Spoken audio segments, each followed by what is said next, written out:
6:15 p.m. This is the Sri Lanka Broadcasting Corporation. The news edited by Catherine Pereira and read by Mario Vijayawardena. The headlines. A military exercise between the Sri Lankan and Indian armies will begin on Monday. The Health Minister praises the dedication of the health sector employees in relation to the patients with non-communicable diseases. New operations to prevent drug rackets occurring in the Sri Lankan and Indian coastal lines. Plans to bring 600,000 foreign tourists to the island. The Indian Foreign Minister is to visit the island. Philippines President announces retirement from politics. India and Sri Lanka will carry out a 12-day mega military exercise from Monday with a focus on enhancing counter-terror cooperation. The 8th edition of the Mitra Shakti exercise will be conducted at the Combat Training School in Ampara from October 4th to the 15th, the Defence Ministry said today.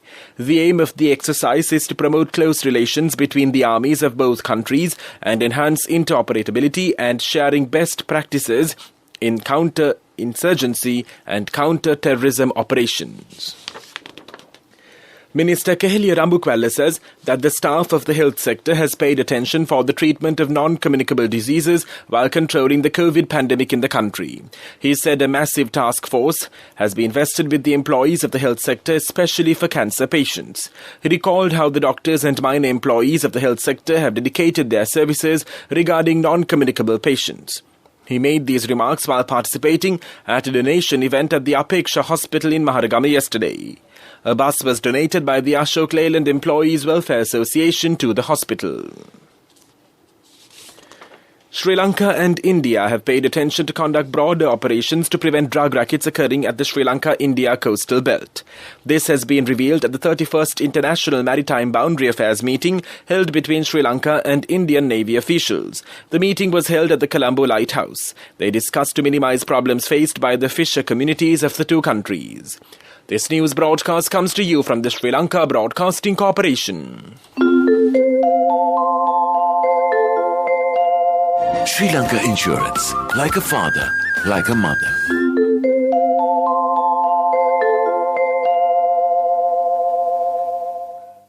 The Director General of the Tourism Promotion Authority, Dhammika Wijayasinghe, says that it is hoped to bring 600,000 foreign tourists to the island during the next few months. A program will be implemented targeting the months of November and December in this regard. It has also been reported that most of the foreigners from the European countries arrive during these months. The new guidelines specify that it is mandatory for all travellers aged 2 years and above to provide a negative report of a PCR test carried out within 72 hours prior to embarking for the island.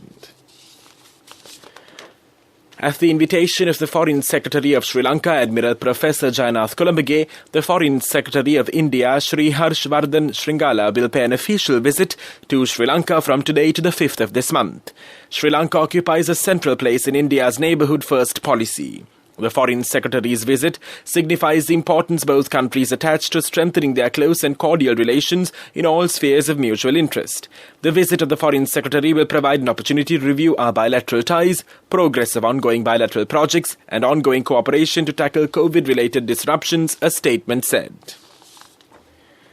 A trio of Japan Maritime Self-Defense Force ships named Kaga, a multi-purpose operation destroyer, and Murasame and Fuyusuzi, two other destroyers, arrived at the port of Colombo on an official visit today. Upon their arrival, the visiting ships were welcomed by the Sri Lanka Navy in accordance with naval traditions. Fuyuzuki, sailing under the command of the commander OSE Koichiro, is a 151-meter-long platform with 220 crew members. The ship arrived in Colombo on a replenishment purpose and will leave the island tomorrow. Kaga is a 248-meter platform manned by a crew of 210 under Captain Nishida Satoshi, its commanding officer. Murasame is a 151-meter-long ship with 200 crew members. The ship is commanded by Captain Kashiwagi Yuichiro. The two ships which arrived in Colombo from Australia are scheduled to take part in a joint naval exercise, Jalan X, with the Sri Lanka Navy during this visit and set sail on the 4th of October. Just as love and freedom are important to a child, so too is knowledge. Encouraging their pursuit of knowledge is our most important responsibility as parents. Sri Lanka Insurance Minimuthu Education Plans ensure a secure future for your child with a higher education fund, comprehensive protection and a range of additional covers. Minimuthu Education Plans for children who dare to dream. Sri Lanka Insurance, like a father, like a mother. A mother knows the pain of each member of the family. Siddhalepa, the trusted relief for aches and pains. An effective therapy for relief from cold, sneezing, flu, headaches, swelling due to toothaches, rheumatic, discomforts, and muscular aches and pains.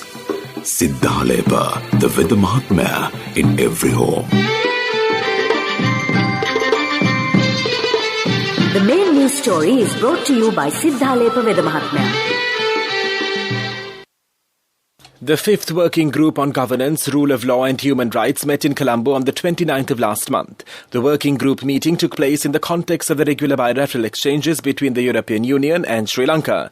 During the one-day meeting held in a cordial and open atmosphere, the two partners reaffirmed their commitment to good governance, adherence to the rule of law and the protection of human rights. They discussed common interests pertaining to the protection and promotion of fundamental rights and freedoms and agreed to continue cooperation on issues of relevance. Both sides discussed cooperation with the Human Rights Council, including treaty bodies, special procedures, and the Universal Periodic Review. They agreed to work towards enhancing cooperation at multinational fora, including in the achievement of the SDGs by 2030 in the United Nations framework. The EU and Sri Lanka exchanged experiences in managing the COVID-19 pandemic. Sri Lanka appreciated the EU's contribution to COVAX, which supports vaccine equity and benefits developing countries. The main news story was brought to you by Siddhalepa Veda Mahatmya. Brush your teeth twice a day for healthy teeth and gums. Supiriviki and Kakulu, your trusted brands in oral care for many years. Supiriviki Ayurvedic toothpaste for adults. Kakulu Ayurvedic toothpaste for kids. 9 Ayurvedic ingredients of Supiriviki will protect your teeth and strengthen your gums. Supiriviki and Kakulu, products from Siddhalepa. And now in Watch Light. Garbage emanating from the prevention of the spread of COVID-19 is at large in the environment. Face masks, face coverings and empty disinfected liquid bottles are among them. The health officials and environmentalists request the public not to release these waste items to the environment in improper manners. World News.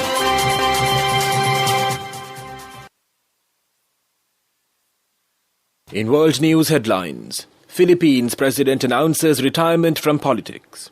Taiwan says record 38 Chinese planes entered the defense zone. The military to deliver petrol to the UK garages from Monday. Philippines President Rodrigo Duterte has said he will not stand for vice president in next year's election and will instead retire from politics. Mr. Duterte said last month that he would run for the vice presidency in 2022. The country's constitution bars him from a second term as president. But he now says he will withdraw as the overwhelming sentiment of the Filipinos is that if he is not qualified. The move comes amid speculation that his daughter could run for president. Mr. Duterte, a controversial strongman figure, came to power in 2016 on a platform of crushing crime and fixing the country's drug crisis. Taiwan has reported 38 Chinese military jets flying into its air defense zone yesterday, the largest incursion by Beijing to date. The defense ministry said the planes, including nuclear-capable bombers, entered the area in 2 waves. Taiwan responded by scrambling its jets and deploying missile systems. China sees democratic Taiwan as a breakaway province, but Taiwan sees itself as a sovereign state. Taiwan has been complaining for more than a year about repeated missions by China's Air Force near the island. China has been wantonly engaged in military aggression, damaging regional peace, Taiwan Premier Su Tseng-chang told reporters today. The UK government says armed forces personnel will begin delivering petrol to garages across the country from Monday. Almost 200 servicemen and women, 100 of them drivers, will provide temporary support to ease pressure on stations. Minister has also announced that up to 300 overseas fuel tanker drivers will be able to work in the UK immediately until the end of March. There have been long queues at petrol stations this week after a shortage of drivers disrupted fuel deliveries. And now the main points of the world news segment once again. Philippines president announces retirement from politics. Taiwan says record 38 Chinese planes entered the defense zone. The military to deliver petrol to UK garages from Monday. That was world news. And now in development news. The Ministry of Power and Energy says that it is expected to fulfill the country's electricity needs by 70% from renewable energy sources by the year 2030. The ministry also stated that their hope is for the electricity generation to be free of carbon by the year 2050. The necessary plans are underway in this regard. That was development news. Sports news. Sri Lanka has added 5 more players to their original squad for the upcoming ICC Men's T20 World Cup in the United Arab Emirates. The 5 new names added to the original squad are Pathum Nissanka, Minod Banuka, Ashen Bandara, Lakshan Sandakan and Ramesh Mendes. Meanwhile, Lahiru Madhushankar, who was previously named in the T20 World Cup mix, will not travel with the team as he is recovering from an injury. The squad will be led by Dasun Shanaka as the team begin their campaign on October 18th against Namibia in Abu Dhabi in Group A of the first round, where they have also drawn Ireland and the Netherlands. Cash through NSB globally and win wonderful gifts locally. Will you be the lucky winner of the NSB Golden Jubilee? 50 gold sovereigns for the top prize winner of the NSB Golden Jubilee. Scooters for the 10 second prize winners. iPhones for the 10 third prize winners. Mountain bikes for the 29 fourth prize winners. From October 1st, 2021 to September 30th, 2022. Remit a minimum of $100 or an equivalent amount in any foreign currency through NSB U Trust for 6 months consecutively. Send more money and increase the chances of winning. Business News, sponsored by National Savings Bank, the safest place for your money. The Commercial Bank of Ceylon is embarked on an initiative to transform the way it supports micro-entrepreneurs using its Diri Shakti Loans program as a platform for wider and holistic intervention encompassing financing and empowerment activities. The bank has announced that the Diri Shakti scheme, launched to finance commercially viable livelihood opportunities at the grassroots level, has been enhanced to benefit not just individual borrowers but all participants in their value chains, further underwriting the prospects for success and growth. Business News, sponsored by National Savings Bank, the safest place for your money. Cash through NSB globally and win wonderful gifts locally. Will you be the lucky winner of the NSB Golden Jubilee? 50 gold sovereigns for the top prize winner of the NSB Golden Jubilee. Scooters for the 10 second prize winners. iPhones for the 10 third prize winners. Mountain bikes for the 29 fourth prize winners.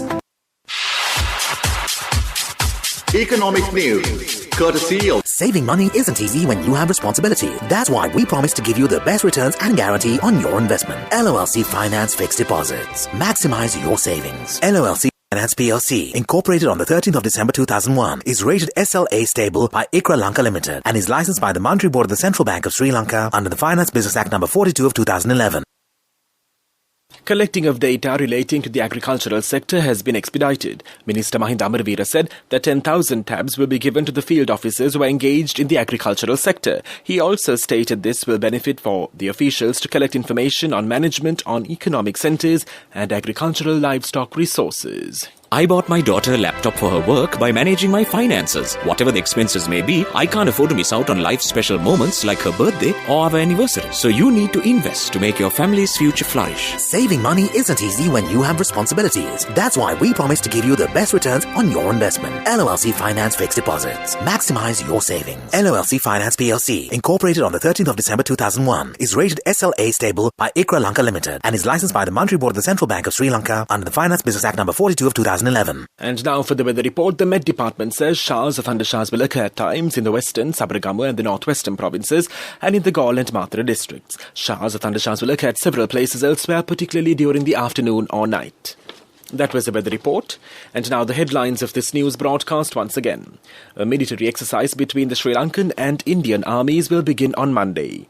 The Health Minister praises the dedication of the health sector employees in relation to patients with non-communicable diseases. New operations to prevent drug rackets occurring in the Sri Lankan and Indian coastlines.